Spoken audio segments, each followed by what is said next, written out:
अस्सलाम वालेकुम जी, मैं हूं फैसल अब्बास और मेरे साथ फैसल फरीद साहब मौजूद हैं। इस्लामाबाद हाई कोर्ट से आज इमरान खान और बुशरा बीबी के लिए दो बड़ी खबरें आई हैं।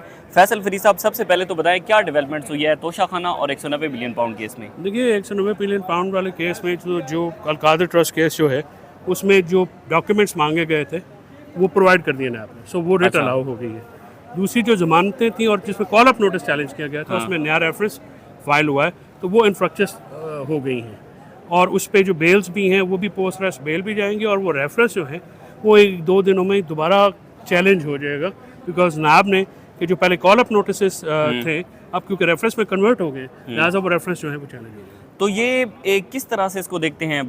उम्मीद ये थी कि गिरफ्तारी को कलअदम करार दिया जा सकता है। जजेस ने इस चीज़ को रेफरेंस क्योंकि फाइल कर दिया गया है तो वो लीगल एक टेक्निकल आउस्टर हुआ है आज। अच्छा। यानी जब रेफरेंस फाइल हो जाता है तो फिर रेमेडीज़ अवेलेबल हो जाते हैं। जब रेमेडीज़ ऑल्टरनेट आ जाएँ तो फिर नॉर्मली जो हाई कोर्ट्स हैं वो 199 की जुरिस्डिक्शन नहीं एक्सरसाइज नहीं। तो ये 190 मिलियन और तोशाखाना 2 रेफरेंस को चैलेंज करेंगे आप?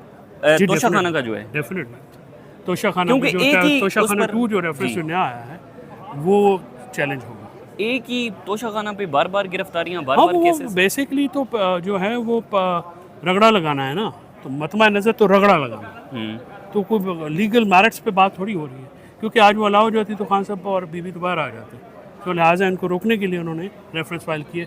अब वो इतनी जल्दी में रेफरेंस फाइल हुआ है, आज कॉपीज़ भी आएंगी, आज लीगल टीम देखेगी उसमें क्या फ्लॉज है वो भी देखेगा। तो ये अगर इसमें ज़ाहिर है नैब का रेफरेंस जब आप फाइल करेंगे कितने दिन में एक्सपेक्ट कर रहे हैं कि खान की अगर वो बाहर आ सकते हैं? कि वो तो कोर्ट में प्रोसीडिंग्स होती हैं, कोर्ट प्रोसीडिंग्स कोर्ट करती है वो। इस नए रेफरेंस को बेसिकली आप कैसे देखते हैं, तोशाखाना के नए रेफरेंस को? वो फ्रिवलेस है, बेसलेस है, कॉल अप नोटिस भी डिटेल्स नहीं थे, तो जिसकी बुनियाद जो इन्फ्रक्चर्स हो जब इलीगल हो तो वो तो फिर ऑब्वियसली वो रेफरेंस तो स्टैंड नहीं कर सकेगा मेरी नज़र में, स्ट्रिक्टली लीगल सेंस में। तो कितने दिनों में खान साहब को बाहर देख रहे हैं इन केसेस की बुनियाद पर? खान साहब को जेल के अंदर रखना चैलेंज बनता है और बहुत जल्दी खान साहब को बाहर आ जाना चाहिए लीगली। खान साहब देखिए कोई लीगली केसेस में अंदर नहीं है, पॉलिटिकली मोटिवेटेड केसेस हैं और पॉलिटिकल मोटिवेशन पे वो अंदर है और इसीलिए जो है सरकार जो है वो फ्रिवलेस केसेस भी बनाती है। कल आपने देखा कि बुशरा बीबी का जो 9 मई का केस है वो में वो सारा 12 केसेस में हुआ। तो इस किस्म की जब प्रोसिक्यूशन होती है तो उसका अदालतें तो मेरिट पे फैसला करें। आपकी मुलाकात भी हुई थी, आपको कोई जिम्मेदारियां भी सौंपी थी खान साहब? जी, मुझे उन्होंने कहा था कि लीगल केसेस में मैंने उनके अर्ज़ किया कि मैंने कभी ना भी नहीं की, तो फिर मुझे कोई इलेक्शन कमीशन स्पेसिफिकली और ये नैब के जो केसेस थे तो I am in touch with legal team, जो भी मेरे ज़िम्मे काम लगा है। पंजोदा साहब, किस तरह से देखते हैं इस 2 रुकनी बेंच के फैसले को? एक्सपेक्टेशन तो शायद तहरीक इंसाफ की ये थी कि जो गिरफ्तारी है उसको ही कलअदम करार दिया जाएगा। देखिए, बिल्कुल एक्सपेक्टेशंस यही थी और यही फैसला आना चाहिए था। रेफरेंस फाइल हो गया, इसमें कोई ऐसा हर्ज नहीं था कि उनकी गिरफ्तारी जो है गैर कानूनी करार दी जाती। देखें, इसमें अगर आप देखें तो खान साहब और बीबी साहब की जो गिरफ्तारी है वो डाली कैसे गई है। उन्होंने प्रीवियस बेल जो हैं उनके लिए अदालत से मूव कर लिया था। तो जब कोई बंदा चला जाता है अदालत के अंदर तो डेफिनेटली जो है वो अदालत प्रीवियस बेल दे देती है। उन्होंने जानबूझकर उसमें नोटिस किए। तो इसमें एक तो एहतसाब अदालत के जज जो हैं वो भी शामिल है उनकी गिरफ्तारी के अंदर, और दूसरा चीज़ जैसे सामर फारूक साहब शामिल, बिल्कुल वो कैसे शामिल हैं कि 5 दफ़ा केस इस्लामाबाद हाई कोर्ट में लगता है और उसको बगैर किसी रीज़न के, बगैर किसी वैलिड जवाज़ के, कभी बेंच अवेलेबल नहीं है, कभी लिस्ट से कैंसिल कर दिया जाता है क्योंकि डिले किया जा रहा था कि उधर अगर इधर केस के अंदर जो है बरीयत होती है तो यहाँ पर गिरफ्तारी डाल ली जाए। तो यही किया गया और हम इसी चीज़ को लेकर इधर आए थे कि ये एक बदनीति की बुनियाद के ऊपर मबनी है। और सेकंड जो है 108 गिफ्ट्स हैं, तो आपने 108 दफ़ा केस चलाना है। इसमें तोशाखाना केस के अंदर ऑलरेडी पहले सजा हो चुकी है, तो लिहाजा अब अदालत के सामने मौक़िफ़ था, अदालत ने देखा, अदालत ने जो फैसला दिया, अब देखते हैं उसके अंदर हम क्या करते हैं। आगे कोई चैलेंज करने का हमारी प्लानिंग बनती है, किस तरह से बनती है वो हमारी लीगल टीम की मुशावरत होगी। ये कोई इस तरह करे ना कि अगर 108 गिफ्ट्स हैं तो अब हर बार केस बनता है, तहरीक इंसाफ कोई पक्का ही इसका एक मरतबा काम क्यों नहीं करती? तहरीक इंसाफ भाई पूरे तोशाखाना पर एक ही केस बने, जो बन गया सो बन गया, उसके बाद फिर देखिए पाकिस्तान तहरीक इंसाफ जो है वो तो डेफिनेटली जो है वो अदालत में जाती है जब कोई झूठा केस बनता है। झूठे केस बनाने के हवाले से हमने ज़रूर दरखास्तें दी है कि पॉलिटिकल विक्टिमाइजेशन हो रही है, लेकिन आपको पता ही है कि सिस्टम किस तरह से जो है वो मैनेज किया जा चुका है, किस तरह से अदालतों को भी यरगमाल बनाया जाता है। अगर अदालत ये कहती है कि इस शख्स को किसी और मुकदमे में गिरफ्तार ना किया जाए, अगर गिरफ्तार किया जाएगा तो वो बदनीति के ऊपर मबनी होगा।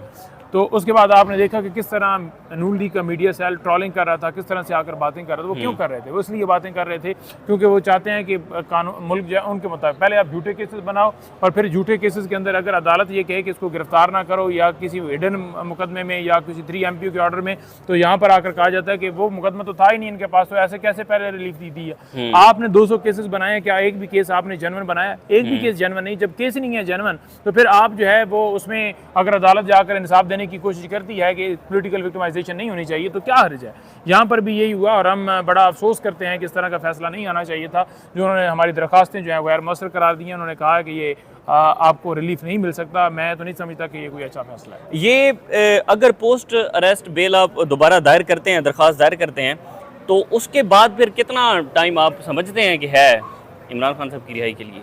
देखिए पोस्ट अरेस्ट बेल मैंने कल भी सलमान सफदर साहब से गुजारिश की थी कि पोस्ट अरेस्ट बेल जो है वो फाइल कर दी जाए, लेकिन अब फाइल की जाती हैं तो उसमें डेफिनेटली जब फाइल होंगी तो उसमें नोटिस होंगे और फिर दूसरी तरफ से नैब आएगा और नैब आकर 2 दिन की डेट देता है, जज 3 दिन की देता है। मेरा ख्याल में जैसे डे टू डे हियरिंग हो रही है तो अदालत को चाहिए कि डे टू डे ही फिर चला लें।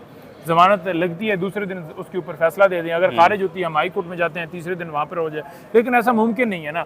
आपको पता है कि जब अदालत के अंदर जाते हैं, आप बेल या एप्लीकेशन देते हैं, तो जब कोई हमें इंसाफ देने की बात होती है तो वो लटका दिया जाता है मामला, वो लंबी डेट दे दी जाती है। वो फिर आकर बहाने बनाते हैं कि जज वकील साहब अवेलेबल नहीं है, वो सुप्रीम कोर्ट में बिजी हैं, फलां जगह पर बिजी हैं, ये कर रहे हैं, वो कर रहे हैं। तो ये सारी जो सूरत हाल है ना, ये आपके सामने सारी है। लेकिन एक तरफ जो है वो अदालतें जिनके ऊपर डिपेंड करता है कि वो क्या करती हैं। तो अदालत अगर कोई ऐसी हाई कोर्ट ही जैसे अब था, हाई कोर्ट को चाहिए था कि उसके अंदर इंसाफ फराहम करते, तो ये अगर जब तक ये नहीं किया जाएगा तो डेफिनेटली ये सारी सूरत हाल रहेगी। तो हम यही इस्तदा करेंगे कि अदालतों को देखना चाहिए। एक आप ही हैं, आप ही एक उम्मीद है, आपके पास बंदा आता है, तो जब आपके पास बंदा आता है तो आपको चाहिए कि वो रिलीफ दें, चाहिए कि इंसाफ फराहम करें ताकि लोगों के हकूक जो हैं उनकी प्रोटेक्शन हो सके। ठीक है जी, बहुत बहुत शुक्रिया। नईम हैदर पंजोता साहब हमारे साथ मौजूद थे। 190 मिलियन पाउंड केस और तोशा खाना केस की जो डिटेल्स थी वो आपके साथ शेयर की हैं। मजीद जो भी तफसीलात होंगी आपके साथ शेयर करते रहेंगे। हमें इजाज़त दीजिए, अल्लाह हाफ़िज़। पंजोता साहब, किस तरह से देखते हैं इस 2 रुकनी बेंच के फैसले को? मैं एक्सपेक्टेशन तो शायद तहरीक इंसाफ की ये थी कि जो गिरफ्तारी है उसको ही कलअदम करार दिया जाएगा। देखिए बिल्कुल एक्सपेक्टेशंस यही थी और यही फैसला आना चाहिए था। रेफरेंस फाइल हो गया, इसमें कोई ऐसा हर्ज नहीं था कि उनकी गिरफ्तारी जो है गैर कानूनी करार दी जाती है। देखें इसमें अगर आप देखें, पंजोता साहब किस तरह से देखते हैं इस 2 रुकनी बेंच के फैसले को? मैं एक्सपेक्टेशन तो शायद तहरीक इंसाफ की ये थी कि जो गिरफ्तारी है उसको ही कलअदम करार दिया जाएगा। देखिए बिल्कुल एक्सपेक्टेशंस यही थी और यही फैसला आना चाहिए था। रेफरेंस फाइल हो गया, इसमें कोई ऐसा हर्ज नहीं था कि उनकी गिरफ्तारी जो है गैर कानूनी करार दी जाती है। देखें इसमें अगर आप देखें तो खान साहब और बीबी साहब की जो गिरफ्तारी है वो डाली कैसे गई है। उन्होंने प्रीवियस बेल जो हैं उनके लिए अदालत से मूव कर लिया था। तो जब कोई बंदा चला जाता है अदालत के अंदर तो डेफिनेटली जो है वो अदालत प्रीवियस बेल दे देती है। उन्होंने जानबूझकर उसमें नोटिस किए।